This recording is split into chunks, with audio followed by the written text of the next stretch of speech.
지금부터 이제 국민국가 수립부터 3.1운동까지 한번 해볼게요.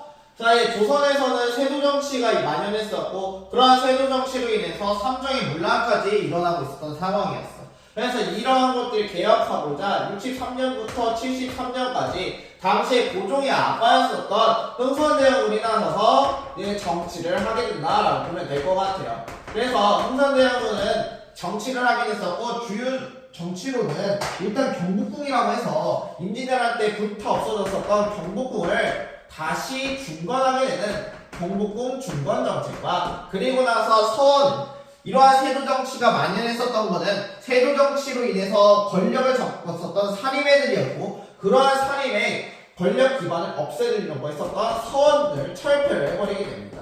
그래서 당시에 600여 개 있었던 서원 자체를 47개로 돌려버리는 서원 철폐 정책을 했었다. 그리고 그것과 더불어서 이때 이제 흥선대원군은 통상수교 거부 정책이라고 해서 우리는 다른 나라랑 수교 안 할 거야 하면서 통상수교 거부 정책을 했었다라고 이제 배웠습니다. 이렇게 통상수교 거부 정책을 하던 와중에 우리나라는 이제 다른 나라랑 전쟁을 하게 됐었어. 그거를 이제 양묘라고 불렀었단 말이야. 그래서 우리가 배웠었던 게 68년도 때 병인양요 있었습니다. 이 병인양요는 누구랑 붙었었던 거야? 그렇지, 프랑스랑 붙었었다. 이렇게 프랑스랑 붙었었고 이 프랑스와의 전쟁은 당시에 양현수 장군이 강원도에 있었던 정족산성에서 싸워서 승리를 했었다라고 배웠어요. 그리고 나서 71년도 때는 미국과의 전쟁을 하게 됐고 이 미국과의 전쟁에서는 우리가 패배를 당하게 됐었다라고 배웠습니다. 그래서 이때 양현수 장군이라고 하면 프랑스 때는 미국은 어제현 장군이 항전을 했지만 결국엔 패하게 됐었다. 그래서 이 신미양요 때 졌었던 흥선대원군은 71년도 때 척화합이라고 해서 우리는 서양과는 수교하지 않겠다라는 내용으로 척화비라는 것을 건립을 하게 됐었다라고 보면 될 것 같아요. 자, 이 흥선대원군의 통상수교 거부 정책과 더불어서 이때 위정척사 운동이 발의가 되게 됩니다. 이 위정척사는 위정이라는 것은 바른 것, 옳게 된 것을 바로잡고 그리고 척사, 잘못된 것을 배척한다 라는 뜻의 위정척사 운동이 나오게 됐었다 라고 해서 이때 뭐 척화 구전론이라든가 아니면은 이제 최익현이 주장했었던 외양일체론, 외론과 양론은 하나다. 그러니까 어차피 둘 다 똑같은 놈인데 서로 뭐하러 누군 차별주냐 똑같이 배척해야 된다면서 외양일체론을 얘기하고요. 요걸 얘기했던 게 당시에 유학자였었던 최익현이 이거를 이야기를 하게 됩니다. 최익현이 얘기를 했었고 그리고 80년대로 들어오게 되면서 영남지방의 유생들이 이제 흥선대원군이 물러나게 되고 이 73년부터 고종이 정치를 하게 되는 친정을 하게 됩니다.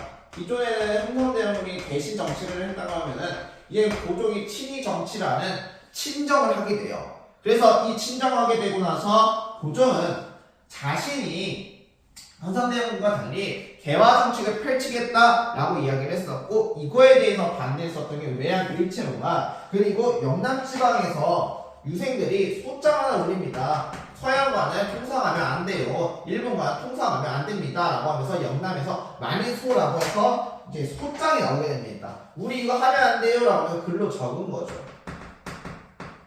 그래서 이거를 주도했었던 대표적 유생이 이만손이라는 사람입니다. 그래서 요걸 바탕으로 이제 위정척사 운동이 발의가 됐었다라고 보면 될 것 같아요. 자, 그러면 고종이 73년부터 개화 정책을 실시를 했었어. 73년부터 고종이 친정하게 됐었고 요걸 바탕으로 해서 개화 정책을 실시를 하게 됩니다. 그래서 이 개화 정책을 실시하게 되면서 당시에 80년도 때 통리기무아문이라는 걸 설치를 하게 됩니다. 그리고 이 통리기무아문을 통해서 본격적으로 개화 정책을 실시를 해요. 그래서 이때 12사라는 걸 설치를 하고 이 12사를 바탕으로 해서 설립했었던 게 이제 신식 군인이었었던 별기군이라는 걸 창설을 하게 됩니다.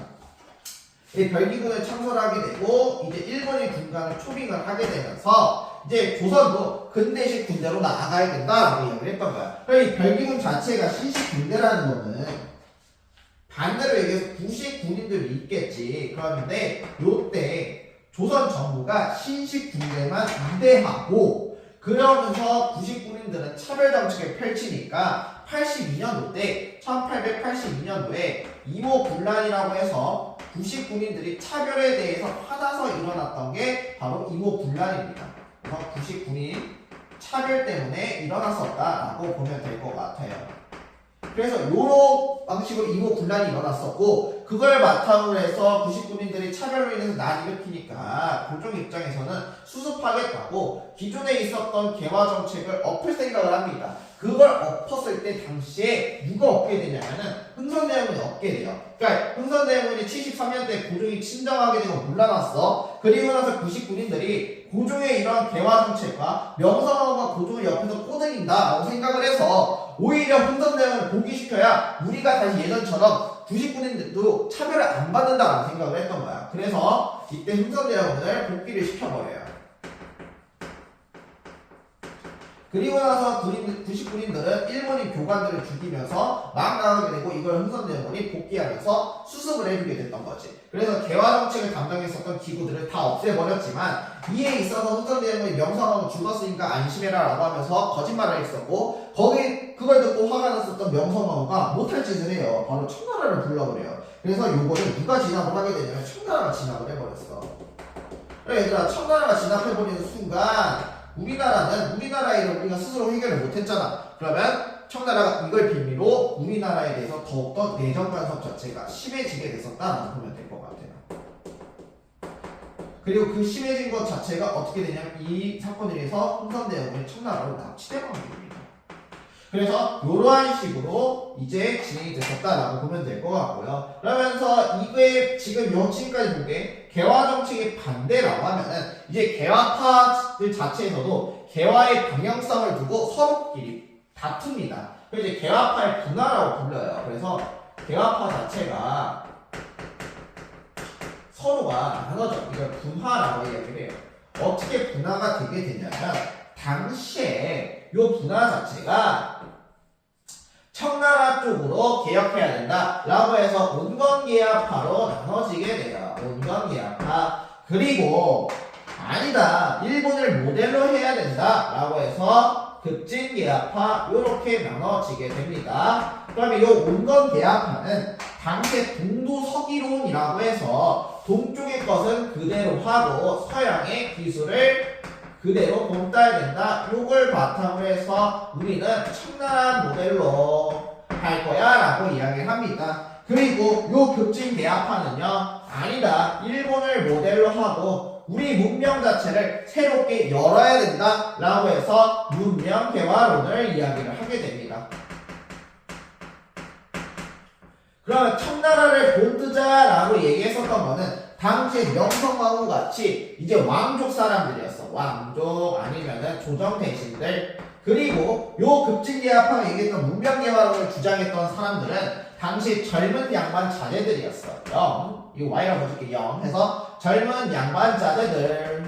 요 사람들이 주장을 하게 됐었던 거지. 그러다가 온건개화파, 급진개화파가 서로 붙습니다. 개화 방식을 자체로. 그 개화 방식 자체가 뭐였냐면 우리나라 개화 정책도 하고 이 청나라의 내전 가서 심해지게 되면서 돈 줄 것도 많아. 그러니까 우리가 돈이 없다 보니까 웃자지 하다가 생각했던 게 그럼 돈을 찍어내면 될 거 아니냐 하면서 돈 문제로 서로 싸우게 됩니다. 그것 때문에 서로 싸우다가 결과적으로 온건개화파 쪽에 승리하니까 여기서 불안했었던 급진개화파가 정변헌화를 일으킵니다. 그걸 이제 84년에 일어났었던 갑신정변이다 라고 보면 될 것 같아요.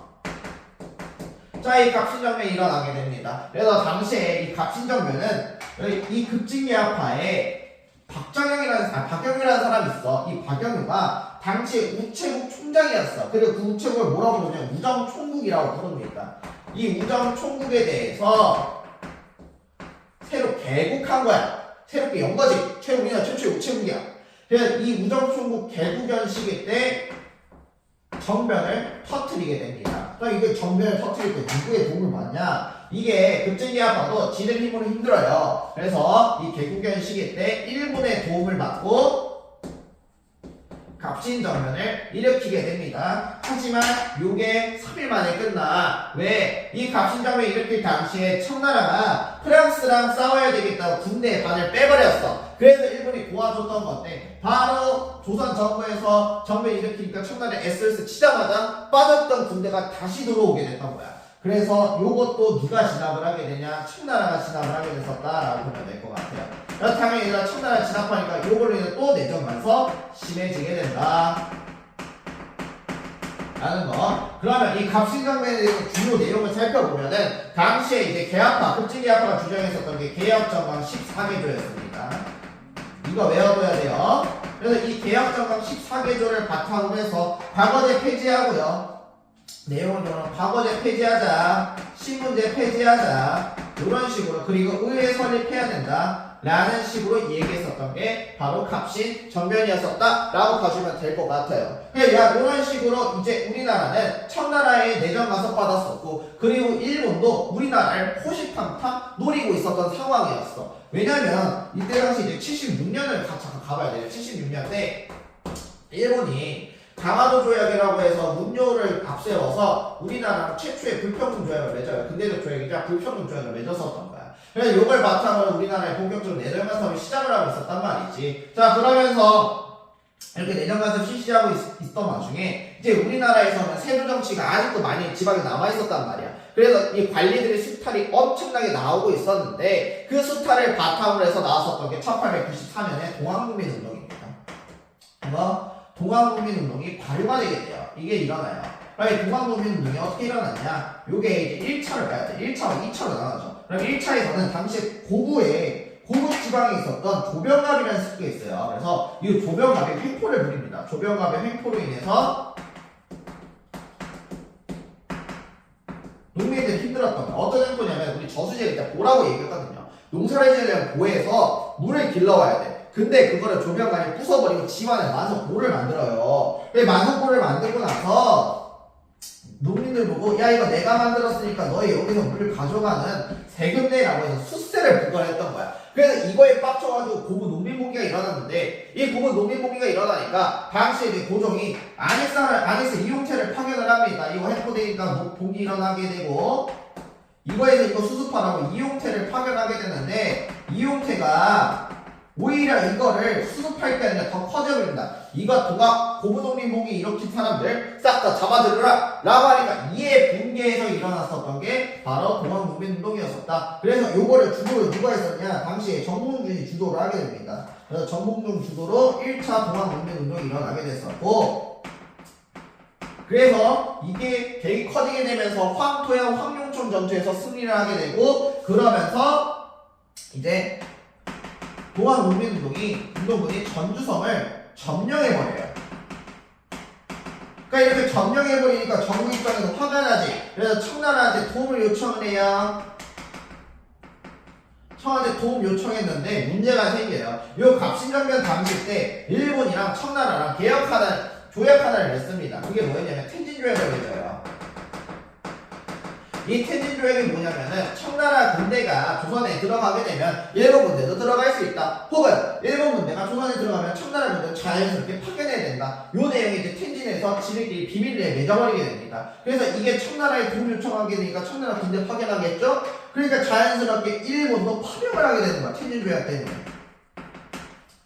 이에 정부하고 동학농민운동하고 놀래가지고 얼른 조약 하나를 맺습니다. 그게 바로 전주에서 우리 화해하는 약속 맺자 해서 나왔었던 게 전주 화약을 맺게 돼요. 그래서 이 전주 화약의 내용으로 인해서 이제 조선 정부에서는 너희가 하고 싶은 개혁안 도와줄게 하면서 패전 개혁안을 동학이 제시하게 되고요. 이 패전 개혁안을 그러면 전국에 집강소라는 걸 설치를 해줘서 할 수 있게 해줄게 라고 하면서 화해를 맺었던 거지. 그래서 이제 조선 정부가 돌아가 라고 했었고, 이에 있어서 청나라는 돌아가려고 했지만 갑자기 일본군이 경복궁을 점령을 해버린 거야.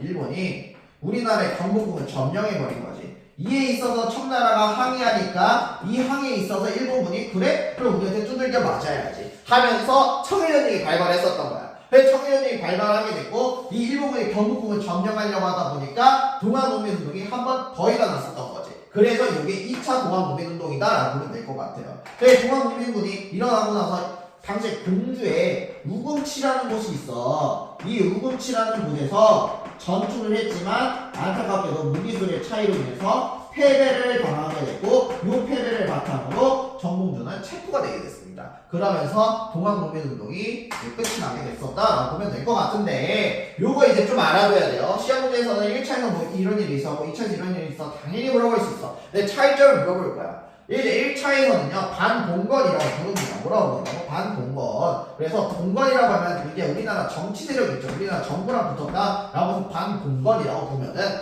2차에서는 우리나라의 봉건이 아니라 외세 대학에서 일어났지. 그래서 반외세다 라고 봐주면 될 것 같아요. 알겠죠? 그래서 일본은 이렇게 경복궁 점령했어. 그 점령한 거 바탕으로 해서 야 우리가 점령한 이유는 너희를 근대적으로 개혁시켜주려고 해서 그런 거야 라고 하면서 이 동학농민 1894년에 일어났었지. 그래서 같은 해 경복궁 점령하고 나서 우리나라한테 개혁해주겠대요. 그게 바로 가보개혁입니다. 95년에 가보개혁이 일어났었다. 이 가보개혁은요 1차, 2차로 나눠져요. 그래서 1차에서는 아이고 힘들어 김홍직 중심으로 하게 됩니다. 김홍직이 중심이 되었었고 이때 이제 개혁하겠다고 관련된 기구 하나 설치합니다. 부서를. 그게 바로 군국기구처를 설치를 하게 됐었다라고 보면 되고요. 1차에서는 요때 당시에 이제 일본이 청나라랑 전쟁 중이었기 때문에 사실상 간섭은 하지만 그렇게 빡세게 하지 못했어. 그러다가 이제 2차가 돼요. 2차가 되고 나서는 이제 거의 청일전쟁에 대해서 승리했었단 말이야. 그래서 조선에 대해서 내정간섭을 본격적으로 할 수 있었던 거지. 그래서 조선에서 세워졌었던 이 군국기구처 있지? 이거를 폐지시켜버립니다. 이걸 폐지시켜버리면서 자신을 독단하려고 했었고 이에 있어서 고종이 그래도 우리가 할 수 있는 개혁 하나 반포하게 해달라 라고 하면서 얘기했었던 게 이제 홍범 14조가 요때 나오게 됐었다라고 보면 될 것 같아요. 아시겠죠? 그래서 홍범 14조가 나왔었다. 그리고 나서 이거 3차 가보개혁이라고도 부르는 선생님들이 계세요. 하지만 이게 음력으로 따지면 94년에 들어가긴 하지만 양력으로 따지면 95년도로 넘어가서 요때는 을미개혁이 나왔었다. 그래서 이 을미개혁 때는 예를 들어서 이제 단발령이라든가 이런 것들이 나왔었다. 단발령이라든가 태양력이 실시가 됐었다 라고 보면 될 것 같아요.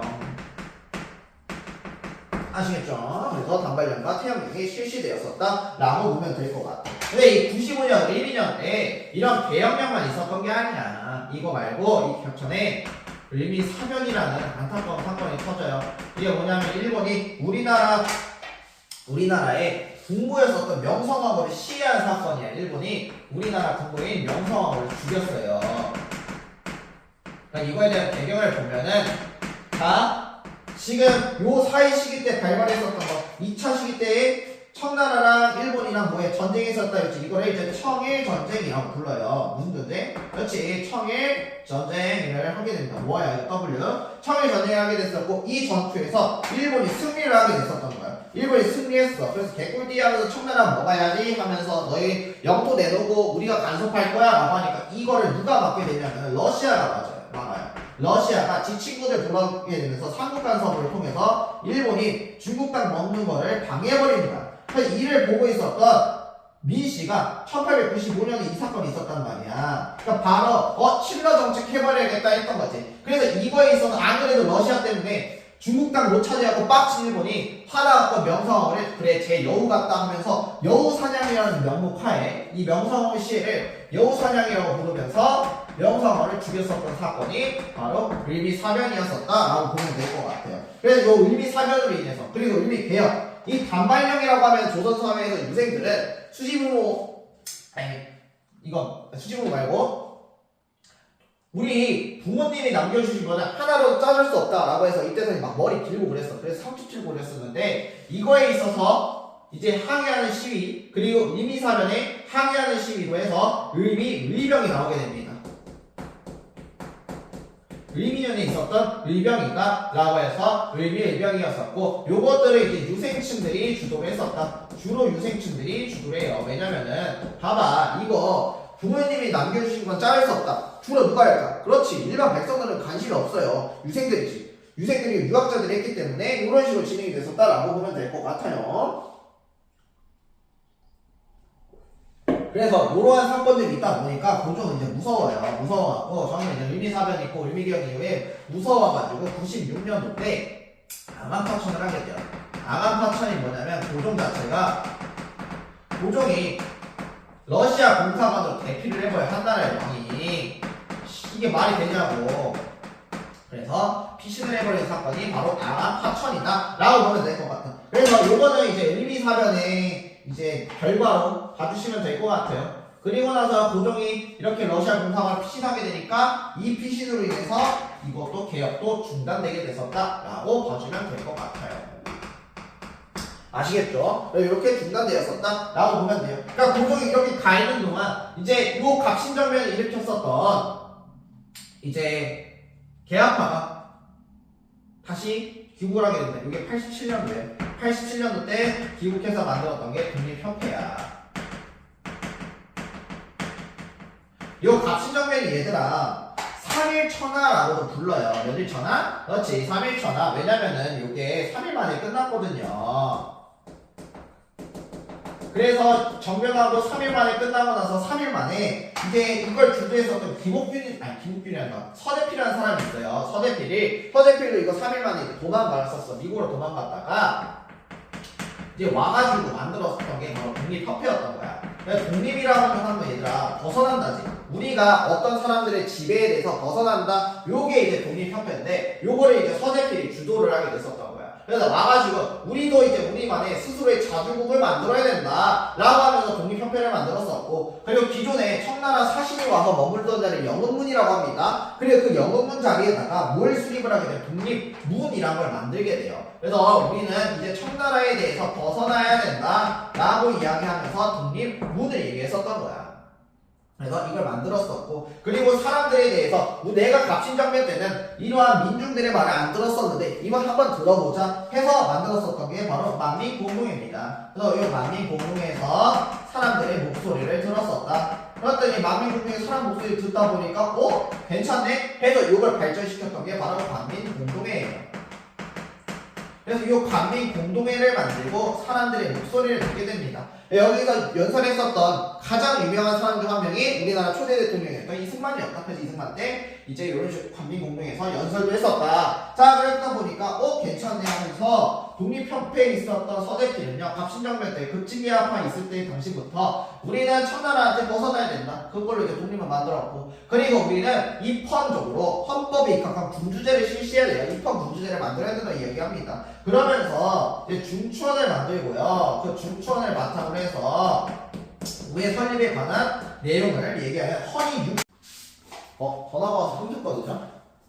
전화가 와서 끊겨서 다시 갈게요. 이거 중추원 때는요, 헌의 6조를 결의를 하게 됩니다. 이걸 바탕으로 헌의 6조가 결의가 됐었다라고 보면 될 것 같아요. 아시겠죠? 그래서 헌의 6조 결의됐었다. 그래서 이걸 바탕으로 독립협회에서 관민공동회 만들었었고, 그래서 이 관민공동회 만들면서 이에 얘기를 고종아 러시아 공사관에서 그만 있고 다시 돌아와라 하면서 그 얘기를 들었었던 고종이 감동을 먹었대요. 그래서 돌아와서 이제 우리만의 황제국을 만든다 해서 나와서 대한제국을 수립을 하게 됩니다. 그래서 대한제국 수립했다.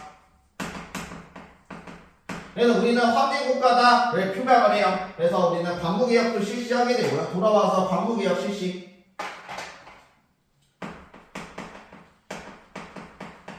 그리고 대한제국임을 선포를 했었던 게 바로 대한제국의 수립이었었다 라고 해서 이 광구개혁 실시하면서 우리는 옛 것을 근본화하면서 새로운 것을 이제 받아들여야겠다. 그래서 구본 신참의 원칙으로 해서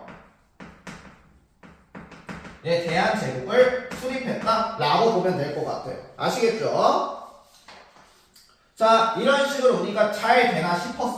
잘 되나 싶었지만 안타깝게도 이게 일제가 그냥 가만히 냅두지 않습니다. 그래서 이제 우리나라 본격적으로 수탈당하게 되고, 그리고 나라를 뺏기게 됩니다. 그래서 일본이 1894년에 청일전쟁에 승리하고 나서 95년 때 러시아의 상국 간섭으로 청나라에 대해서 이권도 얻지 못하고 조선에 대해서도 이권 얻지 못하니까 10년 동안 이를 갈게 됩니다. 그래서 1904년 때 러일 전쟁을 단행을 해요. 그리고 이 러일 전쟁에서 일본이 승리를 거두게 됩니다. 근데 이 러일 전쟁 시기 때 우리 뭐 한일 협약이라는 거 이런 거 맺게 되는데 이제 중학교 시험 범위에서 나오는 게 이때 독도가 일본에 편입되게 돼요. 이때 이거 알아두면 돼요. 자, 그리고 나서 이 러일 전쟁에서 누가 승리한다? 일본이 승리를 하게 됩니다. 일본이 여기서 승리를 거두고 나서 이제 러시아와 조약 하나를 맺어요. 그게 뭐냐면은 포츠머스 조약이라고 얘기를 해요. 포츠머스 조약. 그래서 이 포츠머스 조약에서는 얘기하는 게 야, 앞으로 한국 건들 거야? 안 건들 거야? 안 건들 거지? 하면서 약속 받아내고요. 이 조약 이후에 이제 가스라테프트 비락이라고 해서 미국이랑도 약속 맺습니다. 우리가 조선 차지하는 데 있어서 너희 그냥 가만히 있는 거다. 또 하나 더. 그리고 영국과도 조약 맺게 되면서 이제 일본은 조선에 대해서 확실하게 다른 서구의 강한 나라한테 허락을 받게 된다. 조선을 식민지 만든다는 거예요. 그래서 그걸 바탕으로 해서 1905년 때 을사조약, 정확히는 을사늑약을 맺게 됩니다. 우리가 강제로 맺었었어. 이때 당시 을사오정, 이완용, 이재순, 이완용, 이지용 이런 사람들이 나오게 되고 미안해요. 장갑이 절었어요. 을사늑약을 맺게 되고 을사오정을 바탕으로 맺게 됐다. 그래서 이 을사늑약의 대표적인 게 보면은 우리나라의 외교권이 이때 박탈당하게 됩니다. 외교권 박탈당하게 되고 그리고 나서 통감부를 설치하겠다라고 이야기를 해요. 그리고 이 통감부가 설치되고 나서 초대 통감으로 누가 오냐? 바로 이토 히로부미라는 사람이 오게 되는 거예요. 그래서 요 이토 히로부미가 초대 통감으로 부임을 하게 된다라고 보면 될 것 같아요. 이토 히로부미가 초대 통감을 부임하고 나서 고종 입장에서는 이게 잘못됐음을 알려야 돼. 그래서 1907년 때 헤이그에 특사를 파견을 합니다. 네덜란드 헤이그에서 세계의 남북 평화 회의가 열리게 되니까 헤이그 특사 파견하게 되지만 이걸 일본이 알고 저지를 하게 돼요. 그리고 이걸 바탕으로 7년도 때 같은 해에 정미 7조약을 맺게 되면서 이 헤이그 특사 파견을 부실로 당시 고종을 퇴위시켜버립니다. 고종 퇴위시키고요. 그리고 우리나라 군대 자체를 해산시켜버립니다. 그리고 이 해산된 군인들은 을사늑약 당시 때 이때도 의병이 발휘가 되게 돼요. 이때도 의병 발휘가 되게 됐고 이 의병에 대해서 싸웠던 게 이제 유생들과 중심으로 해서 최익현을 중심으로 이제 평민 의병장이었던 신돌석 이런 사람들이 활약을 하고 있었어. 그래서 이 활약과 바탕으로 정미 의병 때도 이 해산된 군인들이 의병에 합류를 하게 됐었던 거지. 그래서 이 합류했었던 의병들을 바탕으로 해서 주도했었던 게 바로 서울 진공 작전을 주도를 하게 됩니다. 이 의병들을 바탕으로 서울 진공 작전을 하게 되지만 문제가 생겨요. 요걸 이제 지휘하고 있었던 장군이 이송이라고 있어요. 이인영이라고 있어요. 근데 이인영이 아버지가 갑자기 돌아가시게 되면서 서울 진공작전이 조금 어수선한 상태에서 하게 되고 결국에는 실패로 돌아가게 했었다. 그래서 이걸 바탕으로 일제는 남한 대토벌 작전을 실시하게 되면서 우리나라 의병들이 이제 한국 내 한반도 내에서 활동을 하지 못하게 됐었다라고 보면 되고요. 09년의 기후박사를 통해서 우리나라의 사법권이 다 뺏기게 됩니다. 경찰권까지 뺏기게 되니까 이제 조선 입장에서 남은 게 하나도 없어. 빈 껍데기 하나가 남아있었던 거죠. 그래서 1970년도 그리고 8월 29일날 경술위원회 치용이다 라고 해서 경술국치로 우리나라는 나라를 일본한테 뺏기게 되게 됩니다. 이게 바로 경술국치다 라고 보면 될 것 같아요. 자, 이렇게 된 경술국치고요. 우리가 이렇게 뺏기는 과정 속에서 우리도 우리만의 애국적으로 개몽을 해야 안 뺏긴다 라고 해서 애국 개몽 운동이 이때 발의가 됐었어요. 그래서 대표적으로 이제 1907년도 때 우리나라가 빚이 많으니까 이 빚을 갚자는 국채 보상 운동이 발의가 되게 됩니다. 국체적으로 보상운동해야 된다라고 발의가 됐었고요. 그리고 이제 보안회에서도 보안회가 등장해서 일제 황무지 개헌권 요구가 있었어요. 일제가 황무지를 개간해야 된다라고 이야기를 했었는데 이거를 신하들이 말리게 되면서 일제한테 황무지라고 하면은 진짜 허허벌판 아무것도 할 수 없는 황무지가 아니라 우리가 갖고 있는 땅도 포함될 것입니다. 그러니까 얘네 말 들으면 안 돼요 라고 하면서 보안회가 일제 황무지 개간권 자체를 저지시키게 됐었다. 그래서 이걸 바탕으로 이제 미안해 나 국제보상운동 4년이야. 네. 자 미안해요. 그럼 7년도 때 이제 신민회가 조직이 되게 되면서 비밀로 조직이 됐고 이걸 통해서 우리가 정했었다. 그래서 이 신민회는요 당시에 연해주라든가